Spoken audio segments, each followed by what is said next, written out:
வணக்கம் நண்பர்களே. நம்ம இன்றைக்கி ஒரு பேபி ஷவர் கேக்கு ஹோம்மேடு வீட்டில் எளிதாக எப்படி செய்யலாங்கிறத நம்ம எளிமையான முறையில் பார்க்கலாம். எப்படி செய்முறை உங்களுக்கு காட்டித்தரேன். இப்போ நாம் ஒரு ஒரு 5 முட்டை எடுத்துக்கிறோம். அதை உடைச்சி எடுத்துக்கிறோம். அப்புறம் பீட்டரை வச்சு நல்லா பீட் பண்ணிக்கிறோம். நம்ம இந்த 5 முட்டையும் நம்ம நல்லா பீட்டரை வச்சு அடித்து எடுத்துக்கிறோம். முட்டை எவ்வளோ தூரம் அடித்து எடுக்கிறோமோ அந்த அளவுக்கு கேக் உங்களுக்கு ரொம்ப மிருதுத்தன்மையாக இருக்கும். அதனால் ரொம்ப பொறுமையாட்டு நீங்கள் நல்லா அடித்து இந்த மாதிரி எடுத்துக்கோங்க. இந்த மாதிரி வந்த உடனே நம்ம என்ன செய்யணும், இது கூட கொஞ்சம் கொஞ்சமாக சுகரை ஆட் பண்ணிக்கணும். சுகரை ஆட் பண்ணி நம்ம பீட்டரை வச்சு நம்ம நல்லா ஸ்மூத்தாட்டு வர்றது வரைக்கும் அடிச்சுக்கணும்.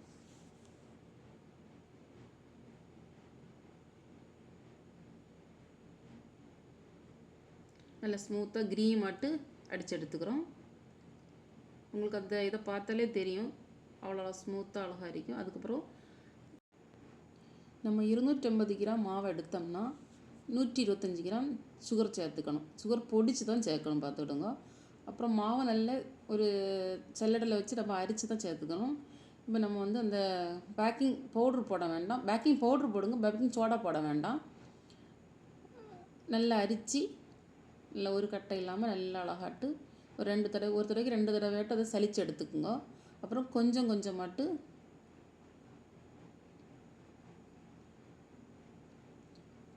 நம்ம இதை ஆட் பண்ணணும். அதில் இந்த கேக்கில் நமக்கு எந்த கெமிக்கல் நம்ம ஆட் பண்ணலை. சுத்தமான முறையில் வீட்டில் நம்ம செய்கிறது. குழந்தைகளுக்கெல்லாம் நம்ம வீட்டில் இங்கே சும்மாவே க்ரீம் இல்லாமல் வச்சு ஹோம்மேடாட்டு செய்து கொடுக்கலாம், பார்த்துடுங்க. இதில் எந்த கெமிக்கலும் நம்ம ஆட் பண்ணல. வெறும் பட்டரும் எக்கும் நம்ம மைதா மாவும் சுகரும் சேர்த்து தான் செய்கிறோம். பேக்கிங் போடுறோம். வேறு பேக்கிங் சோடா சேர்க்குறதில்ல, எந்த எசன்ஸும் சேர்க்குறதில்ல. பட்டரும் அதே போல் உங்களுக்கு ஒரு 100 கிராம் பட்டரில் நீங்கள் ஒரு 75 கிராம் பட்டர் சேர்த்துக்குங்க, ரொம்ப வேண்டாம். அப்புறம் எல்லாம் கூட நீங்கள் நம்ம மிக்ஸ் பண்ணுறோம். மெதுவாக தான் மிக்ஸ் பண்ணணும், ரொம்ப அவசரப்பட்டு மிக்ஸ் பண்ணக்கூடாது. மெதுவாக அப்படியே கையெடுக்காமல். அப்புறம் நான் உங்களுக்கு பிஸ்தா எசன்ஸ் சேர்த்துருக்கேன். ஏன்னா நான் பண்ண போகிறது பிஸ்தா கேக்கு. அதனால் பிஸ்தா எசன்ஸ் உங்களுக்கு என்ன எசன்ஸ் வேணாலும் நீங்கள் சேர்த்துக்கலாம். பைனாப்பிளோ வெண்ணிலா எது உங்கள் குழந்தைகளுக்கு பிடிக்குமோ அந்த மாதிரி சேர்த்துக்கலாம். நான் உங்களுக்கு பிஸ்தா எசன்ஸ் சேர்த்துக்கிறேன். அப்புறம் லேசாக அது நம்ம மிக்ஸ் பண்ண பிறகு பீட்டரை வச்சு நம்ம பீட் பண்ணிக்கிறோம். ஏன்னா அதில் சின்ன சின்ன சின்ன கட்டைகள் அப்படி ஏதாவது கடந்தாலும் ரொம்ப மாவு ரொம்ப ஸ்மூத் ஆயிரும், க்ரீமி ஆயிரும். ஒரு டைம் பார்த்திங்கன்னா உங்களுக்கே புரியும், ரொம்ப க்ரீமாக இருக்கும் கேக்கு. அதுக்கப்புறம் நம்ம எல்லாமே கலந்து விட்டுக்கிறோம்.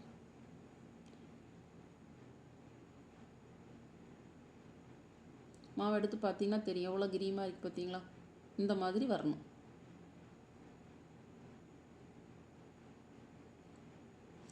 நான் லேசாக உப்பு போட மறந்துட்டேன், பார்த்துடுங்க. அதனால் சிறிதளவு ரொம்பலாம் போடாதீங்க. நீங்கள் ஃபஸ்ட்டே போட்டிங்கன்னா 2வது பீட் பண்ண தேவையில்லை. நான் மறந்துட்டேன், அதனால் திருப்பி 2வது போட்டு லேசாக பீட் பண்ணி விட்டுக்கிறேன். ஓவனை 180 டிகிரி செல்சியஸில் ப்ரீ ஹீட் பண்ணிக்கிறேன். அப்புறம் மாவை கேக் ட்ரேயில் நம்ம மாவை மாற்றிக்கிறோம்.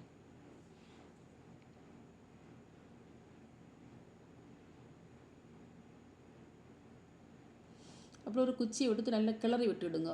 ஏன்னா உங்களுக்கு இது ரொம்ப பபிள்ஸ் இருக்கக்கூடாது. அடியில் இருந்ததுன்னா கேக் இடையில ஒரு மாதிரி இருக்கும். அதனால் ரொம்ப அழகாக தட்டி இந்த மாதிரி குச்சி வச்சு நம்ம அந்த பபிள்ஸ்லாம் எடுத்து விட்டுக்கிறோம்.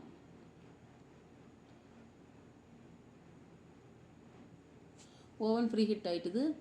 இப்போ நம்ம கேக்கு வச்சுட்டு அப்புறம் 180 டிகிரி செல்சியஸ் வச்சு நான் உங்களுக்கு ஒரு 30 மினிட் வச்சுருக்கிறேன், பார்த்துடுங்க. கேக் பேக் ஆகிட்டு பாருங்கள் எவ்வளோ அழகாக இருக்குது பாருங்கள். ஒரு குச்சி வச்சு நீங்கள் வெந்துட்டால் பார்த்துடுங்க. அப்புறம் நம்ம கட் பண்ணிக்கலாம். இது உங்களுக்கு க்ரீம் தடவணும் கிடையாது. சுப்பையும் பிள்ளைகளுக்கு டீக்கு ஸ்நாக்ஸ் ஆட்டு கட் பண்ணி வச்சு கொடுக்கலாம். நீங்களா எவ்வளோ ஸ்மூத்தாக இருக்குது பார்த்தீங்களா? 3 லேயராக கேக்கை வந்து கட் பண்ணிக்கோங்க.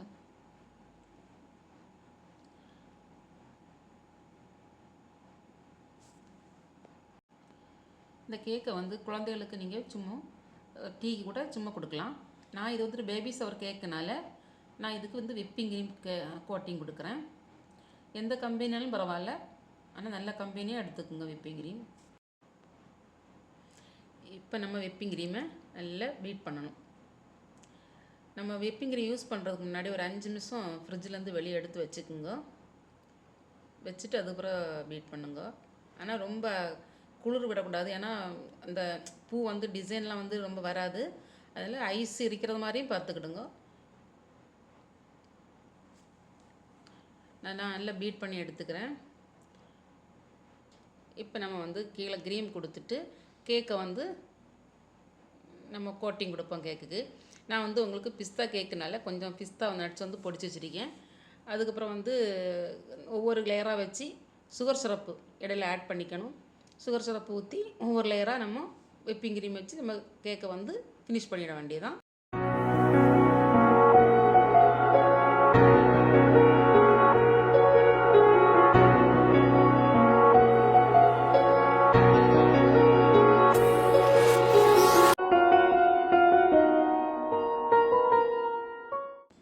இது பேபி ஷவர் கேக்குனால நான் வந்து ப்ளூவும் லைட் ரோஸும் எடுத்திருக்கேன். உங்களுக்கு என்ன மாதிரி வந்து தீம் பிடிக்குதுன்னா அந்த டிசைனில் நீங்கள் கோட்டிங் கொடுத்து டிசைன் கொடுத்துக்கலாம்.